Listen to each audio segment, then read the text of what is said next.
Hey, welcome to another episode of Fashion Made. I hope you're all doing well. Absolutely roasting here in London today. And I just want to actually introduce a conversation that I had with Whitney Cathcart over at 3D Look. We've just been talking about the whole world of 3D. Obviously a conversation that's been going on for a few years. You know, the future of fit has been a really, really important topic. But even more so now than ever, really, given the current time and the current crisis that's going on. So yeah, really interesting chat with Whitney. Thanks to her for joining the show, and I hope you all enjoy. Here it is. So Whitney, hey, nice to speak to you again. How are you doing? I'm great. Thanks for having me today. It's great to speak with you as well on your lovely London day. Yeah, I know, it's absolutely roasting here today. Talking all about fit today. Naturally, 3D Look. This is your area of expertise. You guys must be pretty busy right now. We are as busy. We're much busier than we've ever been.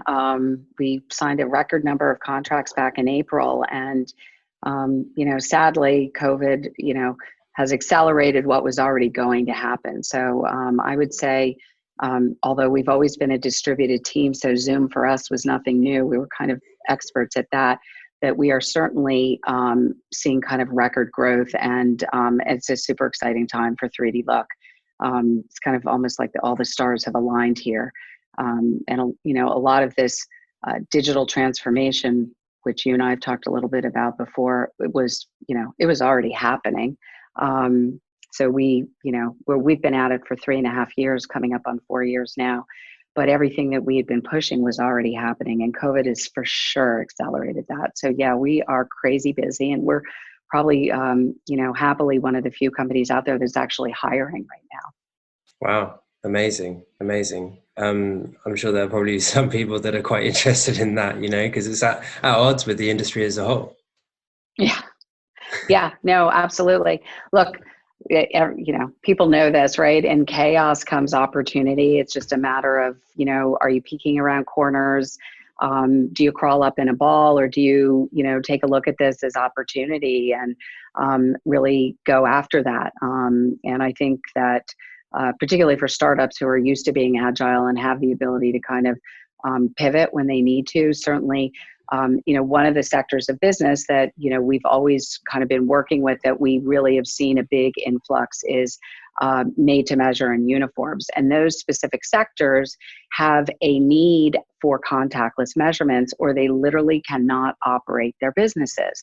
So while this is something that is at the core of our technology, generating a measurement is what we do. We take from 2 photos, we build a 3D statistical model of each individual person, and from there we generate measurements. So that, at its most simplest form, is something that we've always done. And with COVID, that necessity has become critical in order for people to run businesses.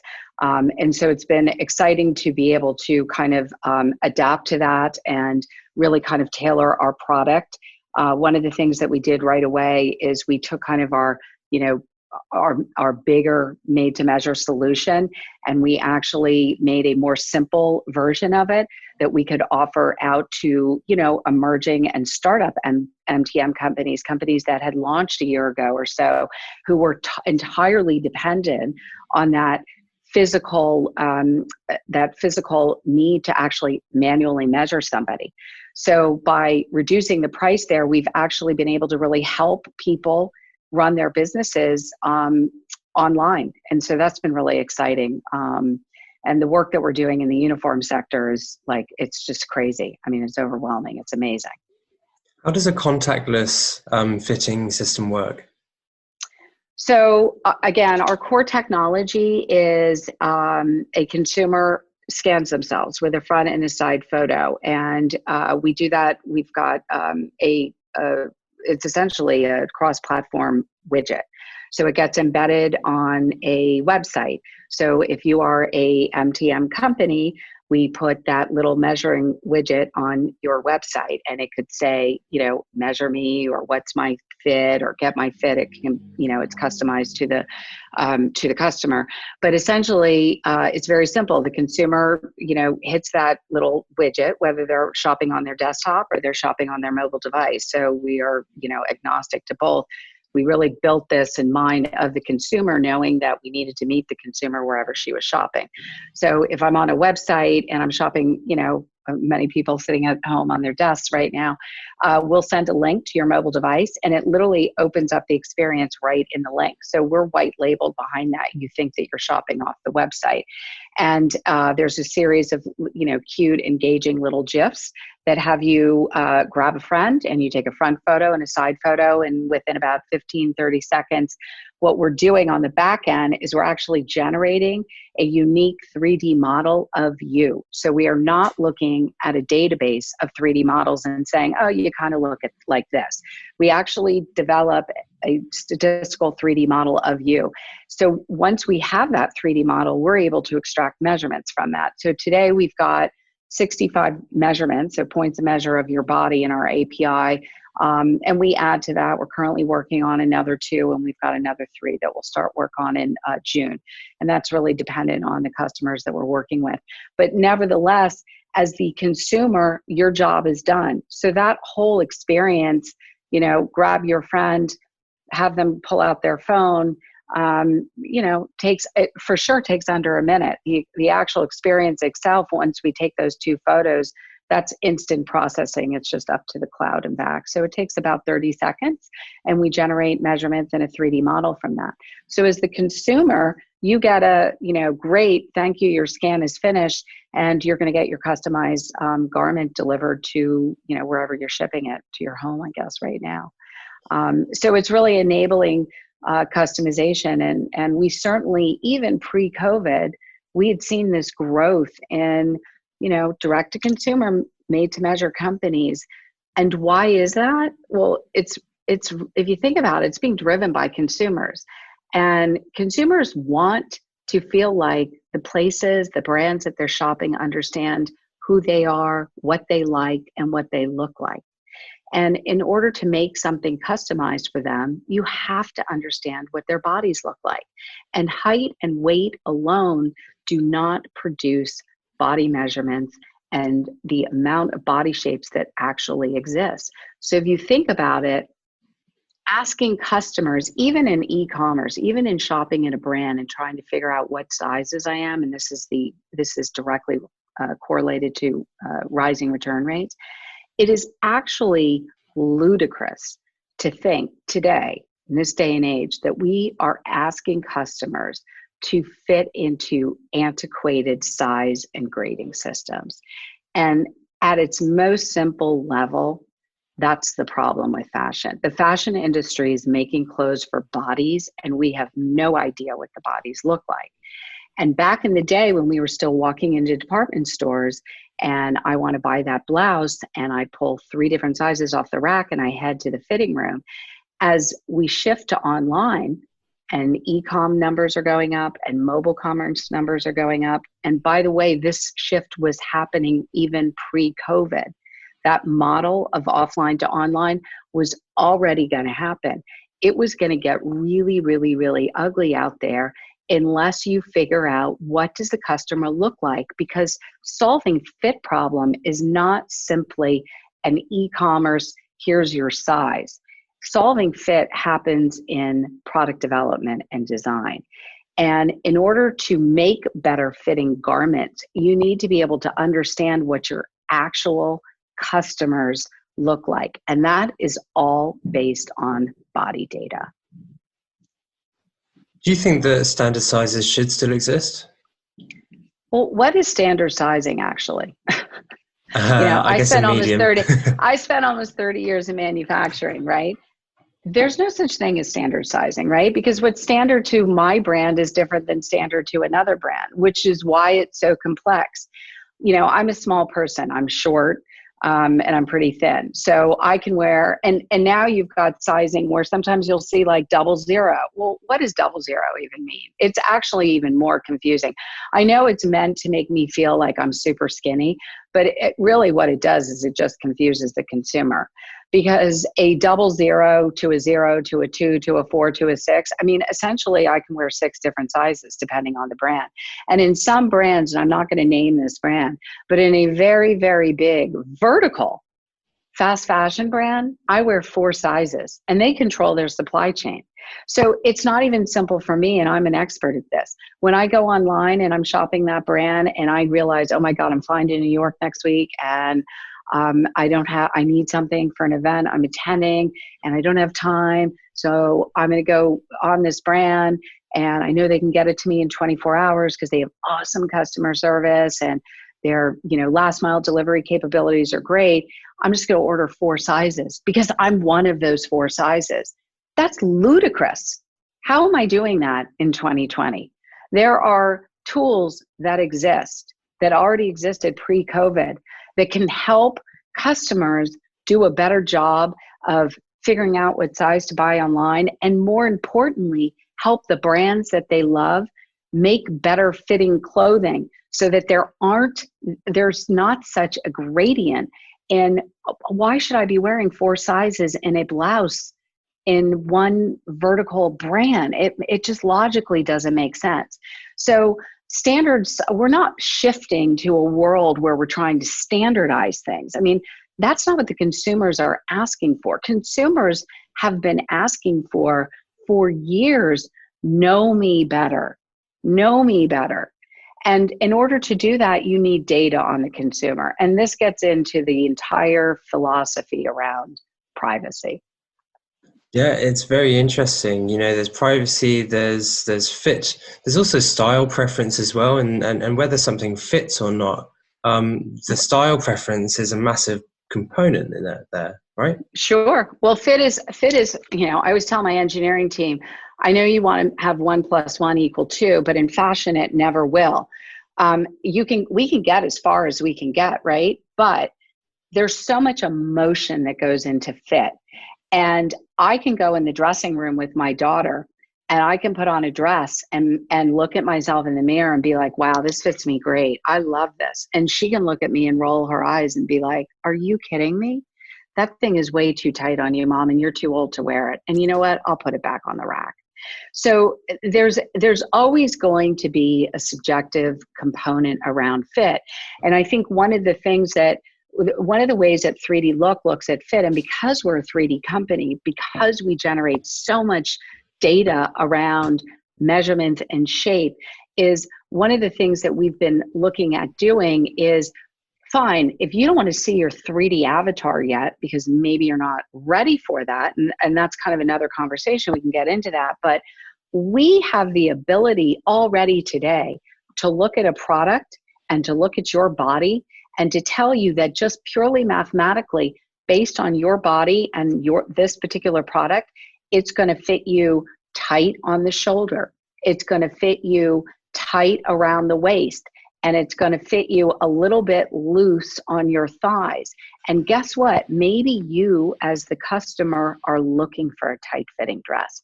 And if you go up a size and it's going to fit you a little bit more loosely or comfortably on your waist, maybe that's the way you want it. But we have the ability to help the consumer visualize how a specific product is going to fit their body, ultimately leaving that purchase decision up to the consumer.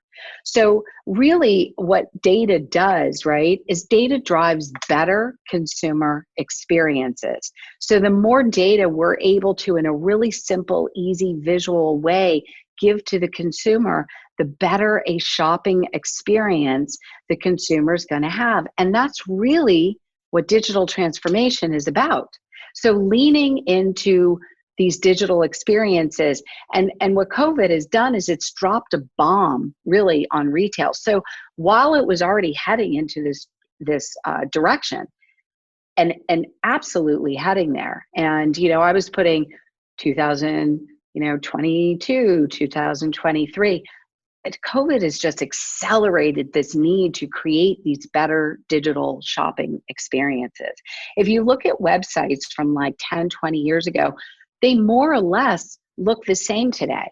We still, as consumers, go onto a website, we search more product now than ever, which is super, super frustrating. And there's some great folks out there doing great jobs using AI to, and using ML and AI prediction algorithms to do a better job of of showing me things that they think I'm going to want.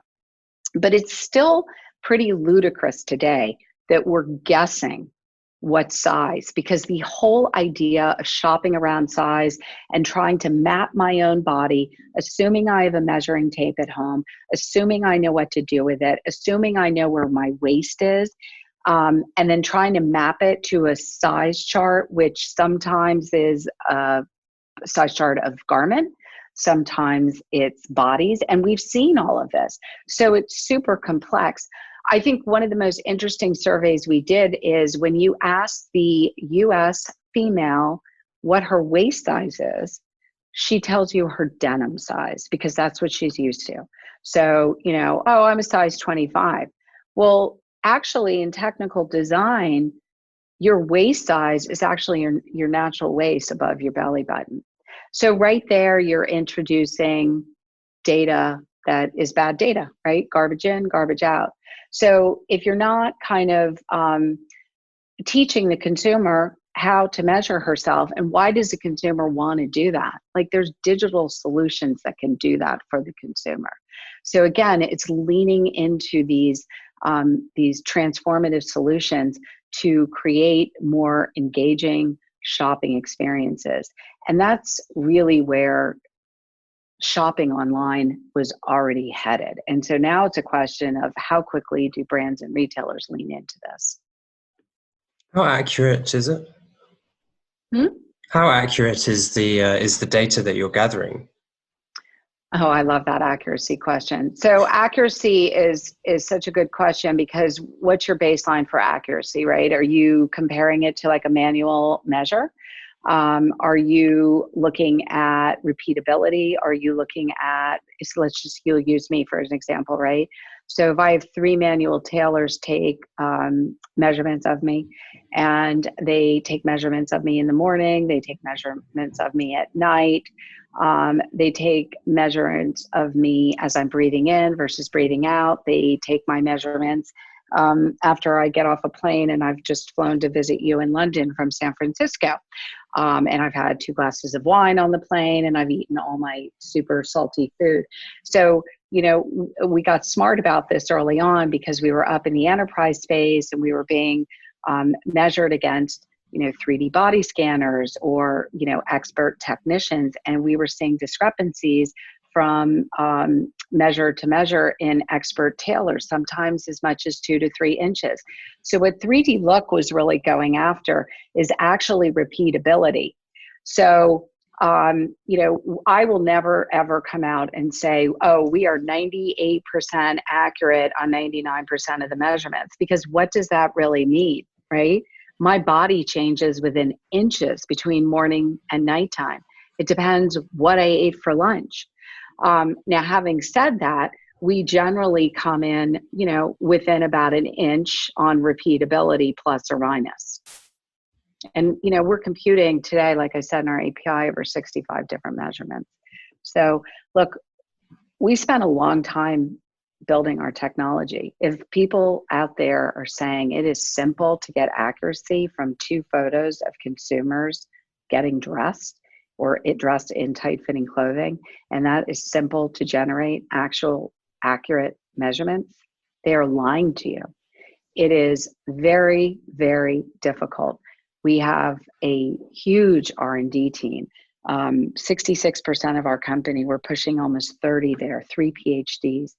It took us 3.5 years to come out of beta to put a product out on the market that was accurate enough that we could start to even get feedback on that user experience.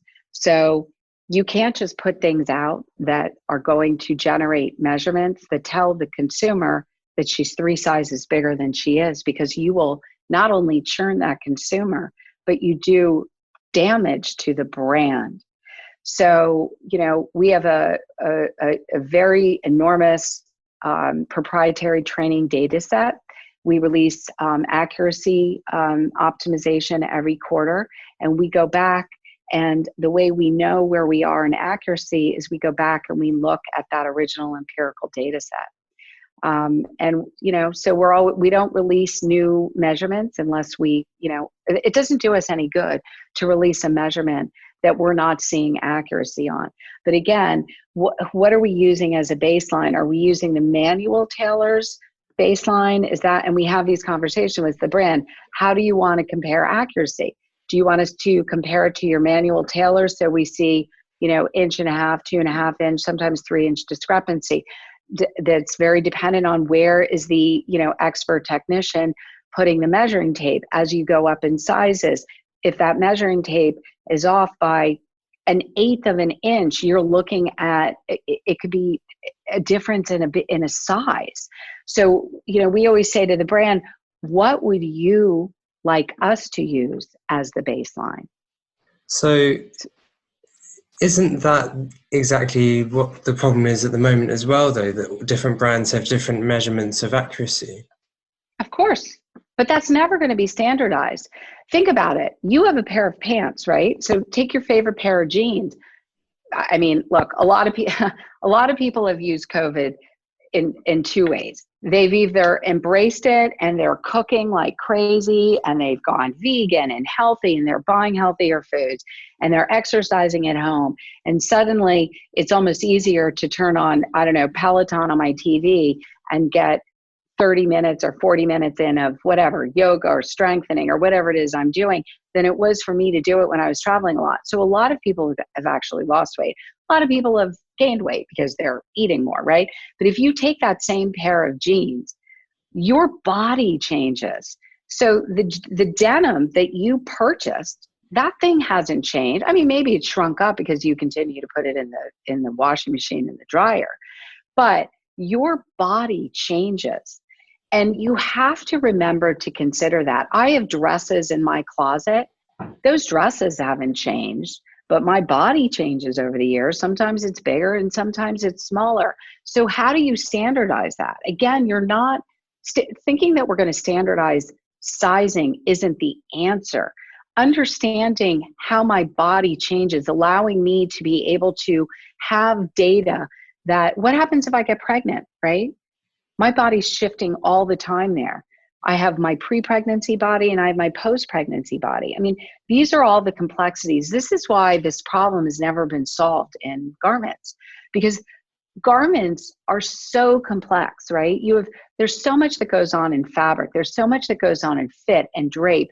There's so much, you can have one pattern and you cut that pattern, you cut a t-shirt, right? I always say to people, making t-shirts, people think it's so easy. It is not. There's so many human hands that touch that one t-shirt, right? You have a pattern for that t-shirt and you cut it in 100% cotton and you try and cut that same pattern on a 95.5 rayon span, the fit is completely different. So your average consumer doesn't understand this. They just want something that's going to fit their body. And that's what 3D Look does, is we look at that specific garment and we look at your specific body. One of our most exciting use cases, and this was something that early on I knew that if we could build this product, we would be able to do, was to be able to go back to a brand and say, look, we've collected enough data. We have segmented by geography. And we want to now look at this data and look at your sizing and grading system. So we're going to look at your standard grading system. You have a fit model.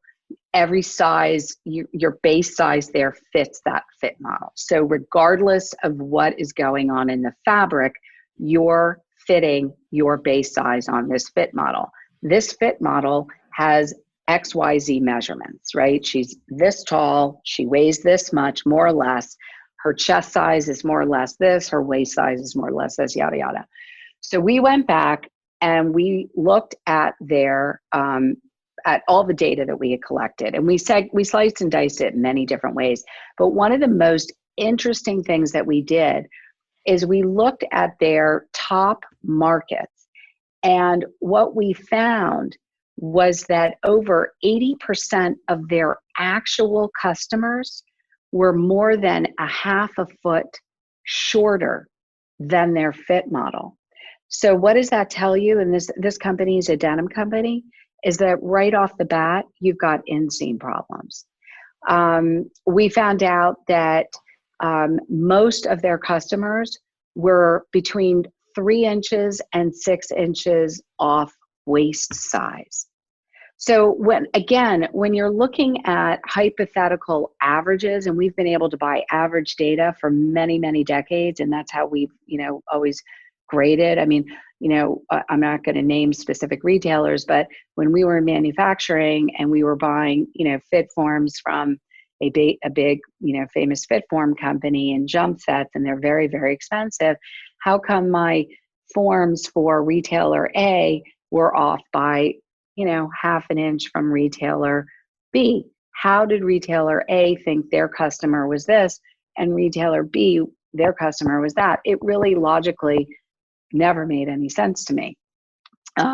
So this use case that we built and this study that we did was so fascinating because it really proved out our hypothesis. And I'll say the third thing that was the most interesting was their two top markets were New York and California. So in New York and California, the idea there is people live on the coast and they're therefore healthier and they are therefore thinner because they surf and they go to the beach and all of these ideas, right, that people think about people that live on the coast. The reality was that their coast customers looked the same as their customers in the Midwest. And by the way, they were all under 5'5", their average on the coast. So again, it's looking at the data and allowing the data to help you to think about your design and your product development in a way that you've never had access to before.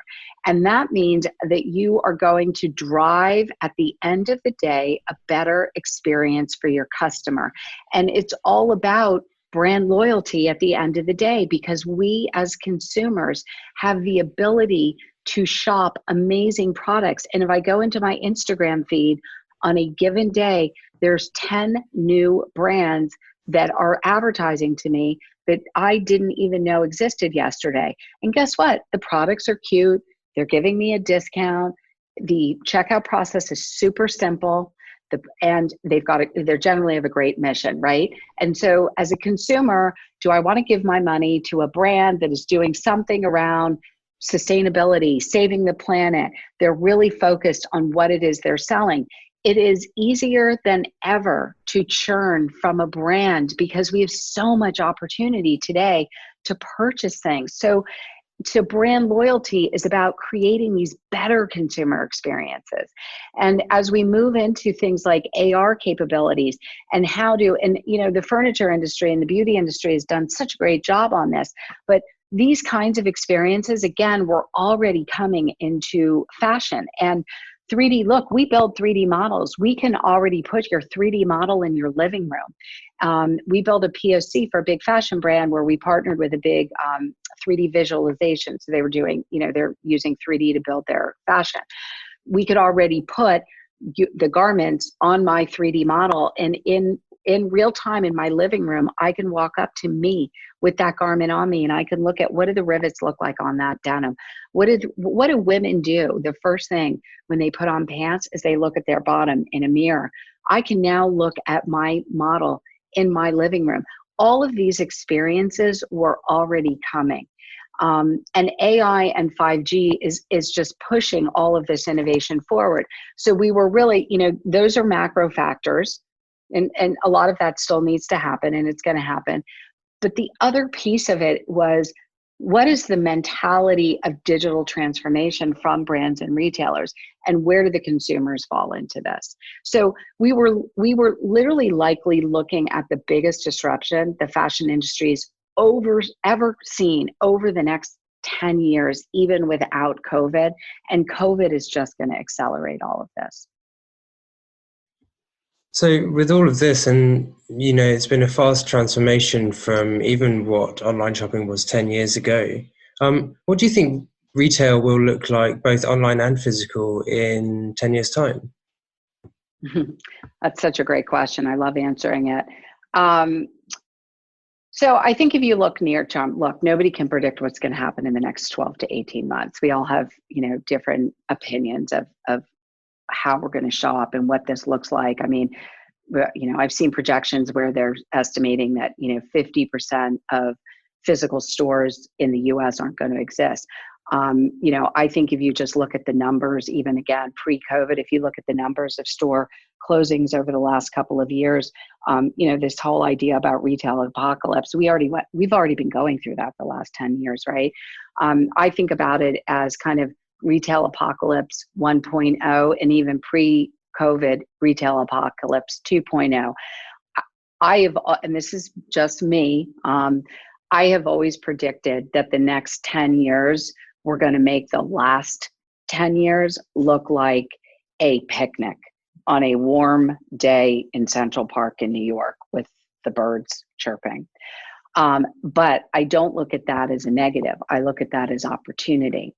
And I think that, again, all of these kind of macro factors, innovations in technology, advances in AI, in immersive computing, in 5G at scale, all of these advances were already pushing the industry forward.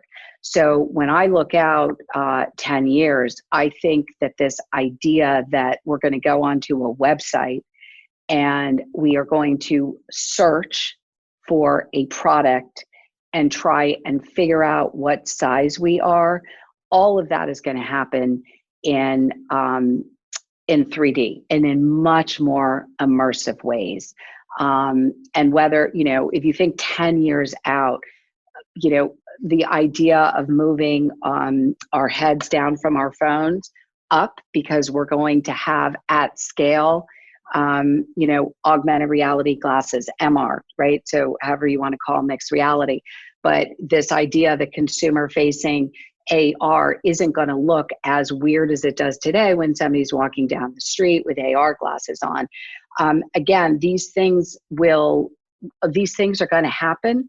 And in 10 years' time, we're going to be sitting around in our living rooms and we're going to have these truly amazingly real immersive experiences. And whether they're VR, whether they're AR, whether they're a combination of that, and I think that they will be combinations of this putting the digital world in our physical world, is going to be so realistic, and it's going to create these immersive experiences that are so entirely engaging that, by the way, we will be pushing out into social selling as well.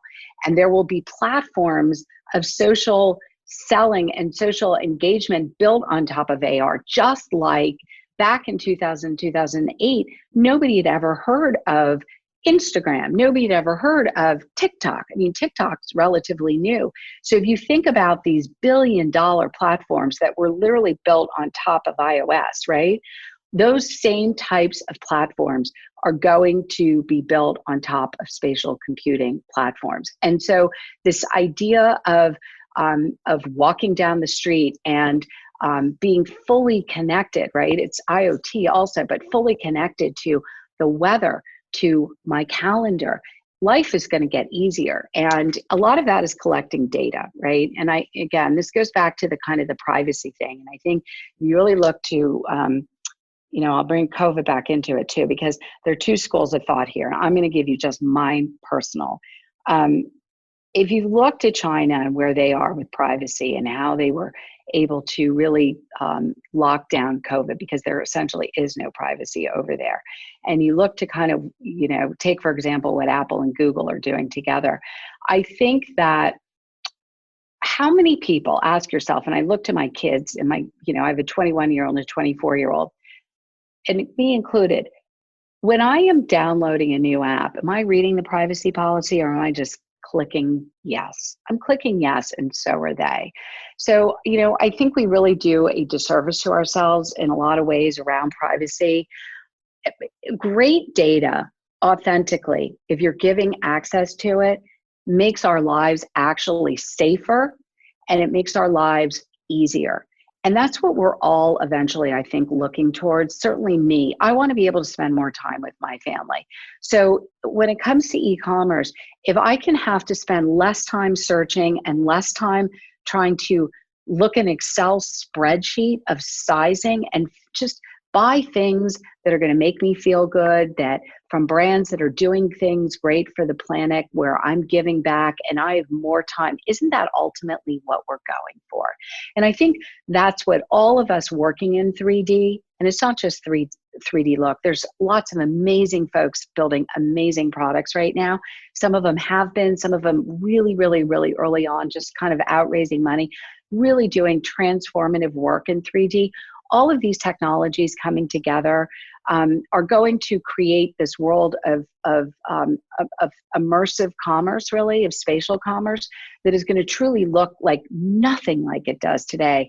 And I think that is probably one of the most exciting things. And I think certainly if you look at those opportunities, that the next 10 years of shopping, granted, a lot of people are going to go out of business. It was already going to happen even without COVID. These next 10 years of shopping are actually going to be the most exciting and most engaging, certainly of my lifetime, and 30 years in this industry. And I'm super excited about it, actually. Yeah, I mean, we are too. And look, I just want to say thanks for joining us today, because it's been really in-depth conversation about fit and retail and sort of what's going to happen over the next few years, and actually, more importantly, what's happening right now. So yeah, thank you so much. Yeah, thank you. It was great to chat with you today, and stay healthy and stay safe. Yeah, that was Whitney. Thanks to her for joining us again. Really, really interesting chat. I guess that's all we've got time for this week. Just a few notes from me. We've got some live webinars coming up, which you can all attend from Pi Apparel. So go on to apparel.pi.tv to check out when those are, and what you can do to sign up to them. And also on next week's show, we have Nidhi Puri from PVH, who is going to be talking to us really all about digital transformation from a general perspective, not specifically what PVH are doing. Those stories are well told, but from a more general perspective of what it's like to sort of lead teams and who should champion these things. So yeah, a really interesting chat with Nidhi coming up. I hope you can all join us then. But until then, stay safe. I hope you're all well, and all the best. Bye-bye.